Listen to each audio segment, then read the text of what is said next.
یا مولانا یا صاحب الزمان الغوث. مولانا اظہر حسین زیدی صاحب بہت مشہور بزرگ عالم گزرے ہیں. ان کے پاس ایک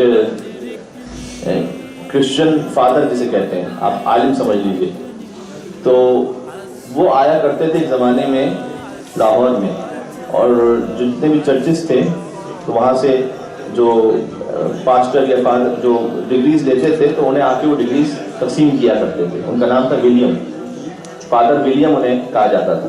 اور وہ مولانا اظہر حسین زیدی صاحب سے جب بھی آتے تھے تو ملاقات ضرور کرتے تھے. کرسچن ہوتے ہوئے وہ ان سے ملاقات کرتے تھے, بلکہ وہ انہیں فادر زیدی کہا کرتے تھے اپنی لینگویج میں ہی, وہ فادر زیدی کہتے تھے. تو ایک بار وہ موجود تھے اور جس کو کہتے ہیں پیسفل کو ایگزسٹنس, وہ اس لیے آتے تھے باہمی قرآن بقائے باہمی کے لیے ملاقات کرتے تھے. آخر میں انہوں نے چاہا کہ ذرا سا تھوڑا ٹون کرتے ہوئے نکل جائیں مولانا اظہر حسین زیدی صاحب پر, کیونکہ کافی لوگ بیٹھ جاتے تھے ان کے ساتھ بات سننے کے لیے. انہوں نے کہا کہ ایک بات میں کہہ کے نکل جاؤں کہ لوگ سوچتے رہیں. تو فادر ولیم نے ان کی زبان میں کہتا ہوں فادر زیدی سے یہ کہا کہ یہ بتائیے آپ کے قرآن میں کیا لکھا ہوا ہے کہ عیسیٰ زندہ ہیں یا وفات پا گئے؟ تو انہوں نے کہا کہ ہمارے ہاں تو یہ عقیدہ ہے کہ عیسیٰ زندہ, عیسیٰ علیہ السلام زندہ ہے. کہ اچھا وہ ہیں کہاں پر, زمین میں ہیں کہ آسمانوں پر ہیں؟ تو کہا جناب آسمانوں پر ہیں.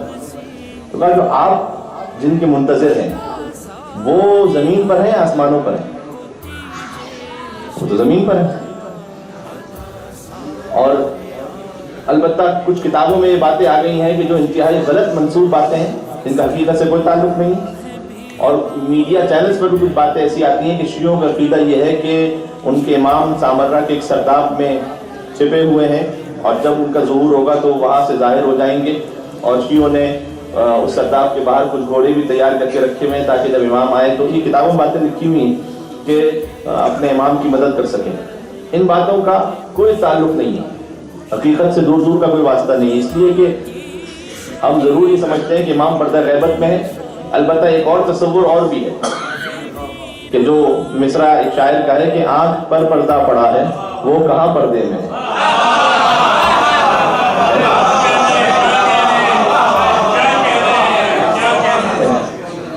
تو وہ آنکھ پر جو گناہوں کا پردہ ہے اور خطاؤں کا اور معصیتوں کا جو پردہ ہے, وہ اگر پردہ ہٹ جائے تو وہ تو نور روشن, وہ تو ہمارے سامنے موجود ہے. لیکن یہ کہ اگر ایک کنونشنل بات لی جائے کہ وہ پردہ غیبت میں ہے تو جی ضرور وہ پردہ غیبت میں ہمارا ایمان اور عقیدہ ہے, لیکن اس کا حقیقت یہ مطلب نہیں ہے کہ ایک جگہ یعنی انہیں کسی سرداب میں شیعوں کے عقیدے کے مطابق محدود کر دیا گیا ہے. اس عقیدے کا ہم سے کوئی تعلق نہیں ہے. وہ جامد نہیں ہے بلکہ وہ فعال اور متحرک, اور ساتھ ہی ساتھ وہ مختلف مومنین سے ملاقات کرتے ہیں, زائرین سے ملاقات کرتے ہیں, حج میں شرکت فرماتے ہیں اور دوسرے امور امام زمانہ اسلام کے ذریعے سے طے پاتے ہیں. یہ ساری باتیں اپنے مقام پر ہیں. بلکہ میرے پاس وقت نہیں ہے لیکن اس بات میں چاہتا ہوں یہ نقطہ بھی پہنچ جائے کہ غیبت کی بھی دو قسمیں, ایک ہے شخص کی غیبت اور ایک ہے شخصیت کی غیبت. یہ نقوش عصمت میں بھی علامہ ذیشان حضرت جوادی صاحب نے سے لکھا ہے. ایک ہے شخص کی غیبت, ایک ہے شخصیت کی غیبت.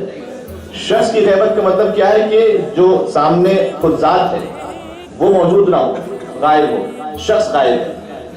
ایک مرتبہ یہ کہ نہیں وہ شخص ہمارے درمیان کہیں ہے, اس کی شخصیت پردہ غیبت میں ہے. چھوٹے بچوں کے لیے مثال دوں, یہاں پر اتنے مومنین تشریف فرما, آپ کو میں آہستہ آہستہ پہچاننے لگا ہوں, لیکن مثال کے طور پر آپ میں سے ڈاکٹرز بھی ہیں, آپ میں سے بعض لائرز بھی ہوں گے, اسٹوڈنٹس بھی ہیں, دوسرے مومنین بھی. سوال, آپ شخصاً جب سامنے ہیں تو آپ از حیث شخص تو غیبت میں نہیں ہے نا میرے لیے, لیکن آپ کی شخصیت غیبت میں ہے میرے لیے. بات پہنچ رہی ہے؟ اس لیے کہ مجھے نہیں معلوم کہ آپ کی شخصیت کیا ہے. آپ بزنس مین ہیں, آپ جاب کرتے ہیں, آپ ڈاکٹر ہیں, آپ انجینئر ہیں, کیا ہے مجھے نہیں معلوم. امام علیہ السلام از حیث شخص پردہ غیبت میں نہیں, ان کی شخصیت در حقیقت پردہ غیبت میں ہے. یعنی یہ کہ امام علیہ السلام اگر شخصاً غیبت میں ہو تو پھر کسی سے ملاقات نہ کریں. نہیں، ان کی ملاقات بھی ہوتی ہے، وہ محفلوں میں بھی آتے ہیں، وہ مجالس میں بھی آتے ہیں.